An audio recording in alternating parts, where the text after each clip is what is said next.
Think your daily movement doesn't matter much for fat loss? Recent research shows that simply hitting 8,000 steps a day dramatically reduces mortality risk and boosts your metabolism. Today, we're using the engineering principle of compound effects to reveal why 3 million steps this year, 2025, could transform your physique and health, and how small increases in daily movement create exponential results over time.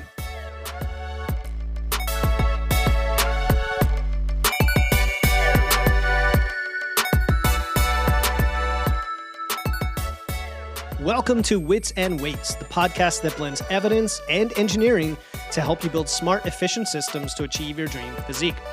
I'm your host, Philip Pape, and today we're exploring how one engineering concept, the compound effect, reveals why taking just a few more steps each day this year could be the missing piece in your lifting and nutrition strategy.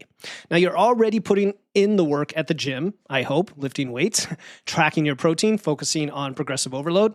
If you're not doing those things, I would set those foundations up before you try to ramp up your steps. But if you're not paying attention to your daily movement, you're missing a crucial catalyst for better recovery, nutrient partitioning, and your overall results. Recent research in The Lancet Public Health tells us that mortality risk decreases significantly as steps increase, especially up to about 8,000 to 10,000 steps per day. But most lifters fail to hit these targets because they're trying to change too much, too fast. They're not consistent. They're missing the power of compound effects entirely. Today, we're going to break this down into 3 parts. First, how the compound effect in engineering systems explains why small movement creates exponential results. Second, the science behind why our target of 3 million steps lands perfectly in that research-backed sweet spot and can amplify your training results. And finally, the exact system you'll use to build up to this goal this year based on your current starting point.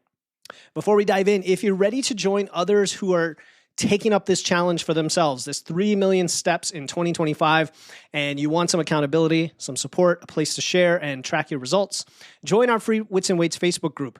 You can search Wits and Weights on Facebook or just Facebook, or click the link in the show notes, and you will there find a community of like-minded people who are just sharing their progress.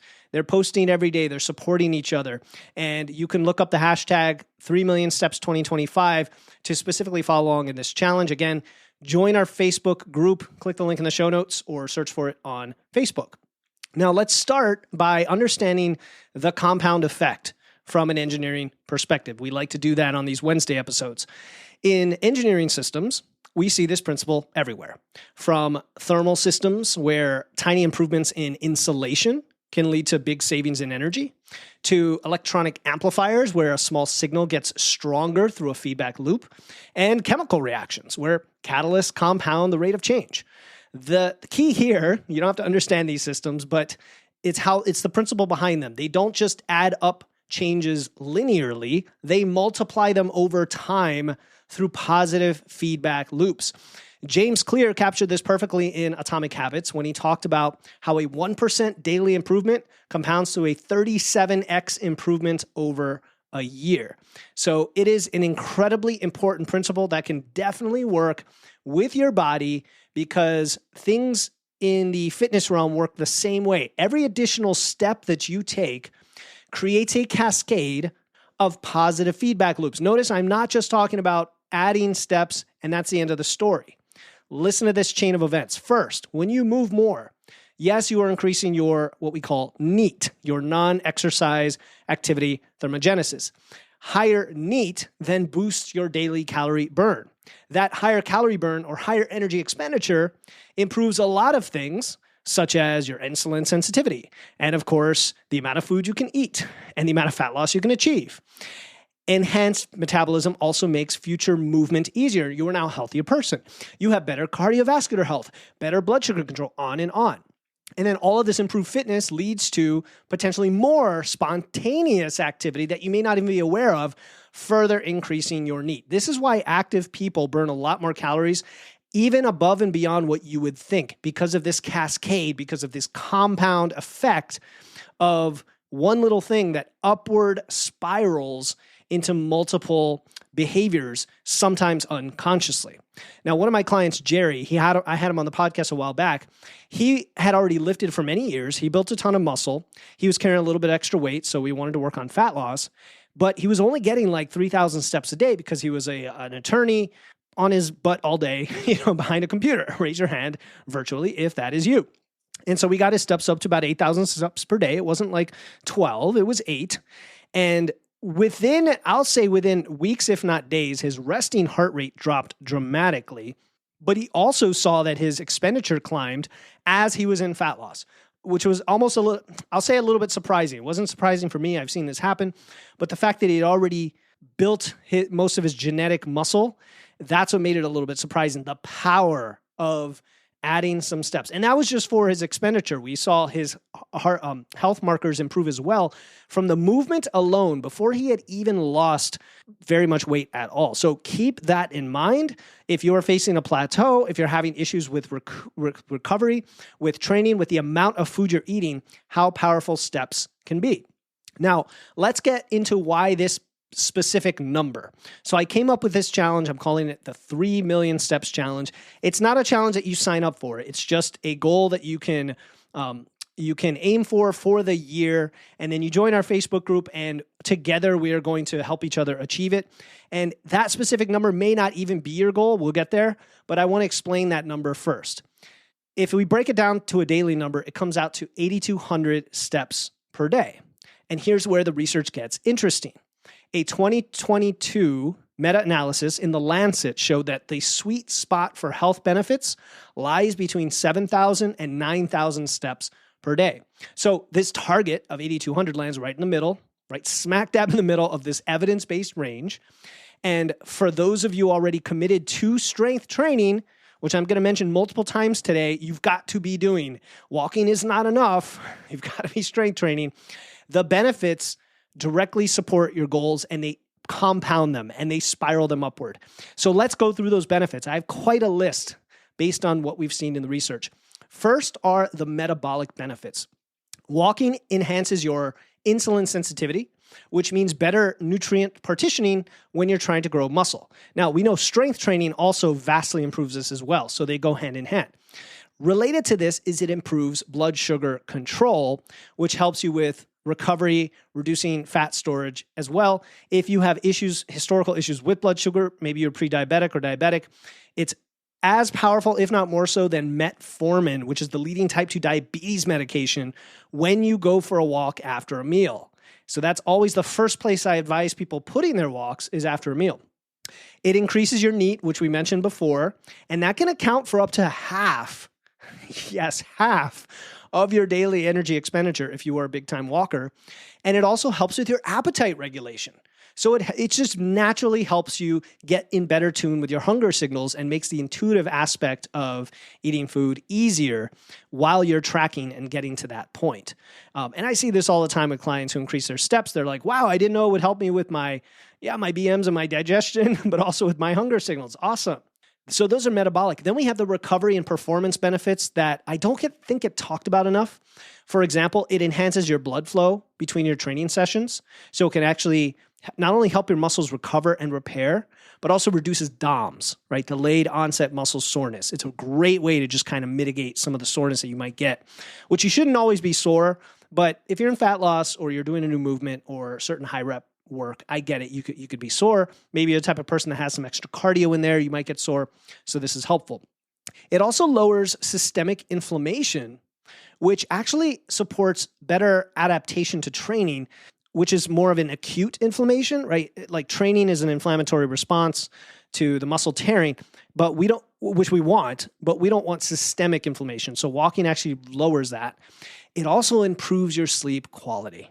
Okay, if you're having trouble with sleep or getting good sleep quality and you're not walking enough, adding some walks in, especially later in the day, not too late, could be helpful. See what it does for your sleep. And we know how important sleep then is for everything else, muscle growth, fat loss, avoiding fat gain in your belly, all those things. And then it helps reduce your stress. Just walking itself can be stress relieving in many different ways, right? Walking out in nature, walking while you listen to a podcast or music, just being with your thoughts, being with people, being in the sun. but it also just naturally reduces your chronic stress physiologically, and that supports better testosterone and better growth hormone production. We see how all this stuff is connected.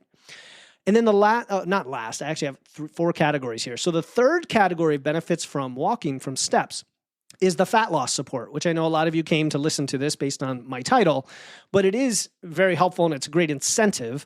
So walking creates a calorie deficit. It creates a calorie deficit if you were previously at maintenance, and now you add more steps, you're obviously going to burn more calories. Something like if you add 4,000 steps a day, you might burn an extra, say, 150 calories a day. That is not nothing. That is pretty significant, because that means if you were maintaining, well, now you could eat 150 more calories of food to maintain, or you can just eat the same and actually start losing, maybe a half a pound a week, or not quite, just by adding 4,000 steps a day. Success studies show us that successful weight loss maintainers, right, people who lose weight and fat and they maintain it, they average about 11 to 12,000 steps. And again, you don't have to go that high. If you're doing a lot of other things, it's not going to be as necessary. I do like those numbers if you can get there, but we're focusing on that 8,000 step minimum today. And then over a year, let's say you got 3 million steps, that is equivalent to about 120,000 calories burned, right? And again, that's total. Obviously, if you're getting 4,000 steps now and you go up to 8, you're getting 60,000 extra calories, not 120, but you get what I'm saying. Just do the math. So as far as fat loss goes, those are helpful. It also helps preserve muscle during fat loss phases because you're increasing your energy flux. You're keeping your metabolism higher than it otherwise would be, which then allows you to eat more of everything. Protein, carbs, everything that supports muscle and helps avoid catabolism, the breakdown of muscle. Super amazing thing that you might not be thinking about. It's like, well, if I'm in the same calorie deficit, what does it matter? Well, wouldn't you rather be in the same calorie deficit with 200 more calories a day? Yes, of course you would. And it supports insulin sensitivity, which we mentioned before, but that also makes your body more efficient at using nutrients, which can be helpful during fat loss. And then finally, we have lifting specific benefits: better joint mobility, reduced stiffness between training sessions. And by the way, the best thing you could do for your mobility and joints is lift weights. So don't take this to mean like, oh, we're going to walk to offset how weights hurts your joints. No, that's not the mentality. The mentality is we need to lift weights. That supports our joints. And then walking also supports our joints and helps with the blood flow and all that. It also improves your cardiovascular function, of course, which helps with your work capacity, which helps you get through workouts and get all the reps without feeling out of breath. It gives you more stable energy levels throughout the day, partly because of the blood sugar control, and it gives you better cognitive function for focusing during intense training sessions. And I didn't even mention the mental health benefits. I don't know why I didn't have that in my notes, but the mental health benefits of walking are also well demonstrated and worthwhile even just for itself. I did mention stress, but anyway. Now, I want to be crystal clear again. Walking alone is not enough. You absolutely need to be lifting weights with progressive overload to build and maintain muscle mass. But for those of you who are already doing this, increasing daily steps is like adding fuel to the fire. It's adding a catalyst to those efforts. That's the compound effect. And I see it with clients all the time. They add more walking in, and so many things start to improve. Almost surprisingly, like they'll fill out their check-in form and they'll say, well, I just all of a sudden felt like I had a lot more energy and I was actually walking more this week. Like, well, there's probably a reason for that. And so any one of these benefits might apply to you and they're worthwhile in terms of a reason to walk. All right, so here's where we get a little bit more practical, right? Just like in engineering systems, we want to calibrate based on where you are starting from and where your baseline is.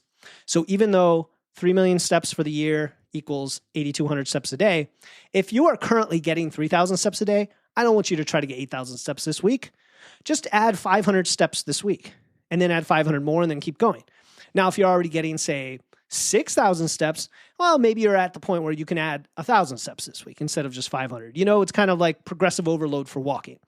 And just gradually progress. Allow the compound effect to start working.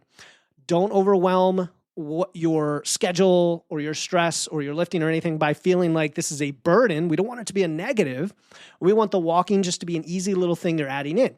And by the way, 500 steps, that's like a quarter mile. You can add that almost by just changing some of the way that you do normal day-to-day activities, your chores, where you park when you go to the store, taking the stairs instead of the elevator, pacing around the house when you're on a call. It may not even require a walk, quote unquote. But then to get more steps than that, yes, it helps to have structured walks in there. So how do we do this? All right. Step one is to get that baseline. If you don't even know what you're getting, that's step one. Track your current steps for a week or two using any old device that can do that. They're all fine. Your phone, a wearable, an expensive wearable, cheap wearable, they all work. And you'll get a good average, right? Some days are high, sometimes are low. Don't beat yourself up just because you had a low day, because then you might have a high day. Don't try to make it up. Just see what your average is. And then based on where you honestly are, now you can choose how you want to increase from there and set your new floor. And then make sure that you are doing this intentionally around your schedule with what's really going to happen in your life. Don't just assume you can crank up the steps without any thought, right? So that's step one. Step two is you want to create environmental triggers. And so in other words, I want you to not feel like you're forcing yourself to do it. I want you to set up the environment to help you be successful. Park farther from the gym or the grocery store. Take a 10-minute walk right after you train. Since you're already at the gym, like just add the walk to your gym session. Think of it as a cool down, or do it before the gym session. That's fine. Think of it as a warm up. Schedule walking meetings if that's a thing you can do. Add a 10-minute walk after meals, or even a 5-minute walk if that's all you can do. Here's a hack that I like. Use your rest periods between your sets in the gym and just walk around. I mean, unless it's just like massively intense, like super heavy deadlifts where you're just gassed and you need to sit, and that's better for you. Unless it's that, use the periods between the sets to just get a bunch of steps. You might get 2,000 or 3,000 steps during your training session just from that. And then the final thing here is, now that you've tracked your baseline, you've set a target, and you've set up your environment for success, is to build that feedback loop. All right. Log those steps. Now, again, if you're using a phone, it does it for you pretty much. I like an app called Pedometer Plus Plus. It's on iPhone. I don't know if it's on Android, but it's a free app. You can donate to them too, but it's free, and it has a widget for your, a complication for your Apple Watch, so that you could set a target and see how you are tracking against the target. Another way to build a feedback loop is to join our Facebook group and share your progress. That's actually one of the most powerful ways, is community support and accountability. Jump on in there. Show us your pretty face. Take a picture of you walking, video of you walking outside, whatever. Throw a screenshot of your GPS track, whatever floats your boat. And we'll just all jump in and give you the applause and the recognition, but also the encouragement to keep going and help with any issues along the way. Also, look at how your increased steps helps everything else. So you should be tracking your lifting performance at a minimum. Is it helping with that? Is it helping with your heart rate, right? You're probably tracking that was part of your, if you have a wearable. Is it helping with your sleep, with your energy, with all the, tie them together as an incentive for why increasing your step count is so helpful. And then always celebrate achievements. So if you went from 3,000 average and now you're up to 3,500 average, celebrate that. It is worth celebrating. All right. The last fascinating kind of twist here I want you to think about with this compound effect is that it works both ways. In other words, if you make a choice to take the elevator instead of the stairs, and then you keep doing that, that's going to compound over a year in the opposite direction. Right? That's 365 opportunities, if it's every day, for the effect to work either for or against you. Right? It's like a decision tree.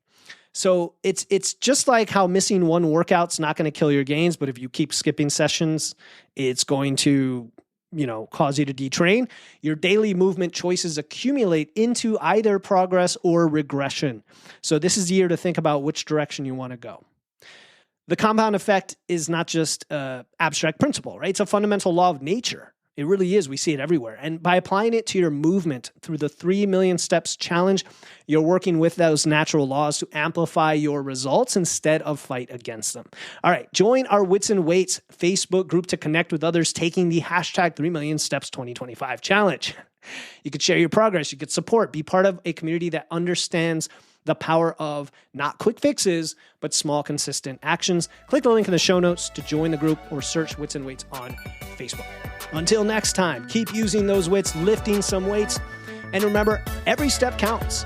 I'll talk to you next time here on the Wits and Weights podcast.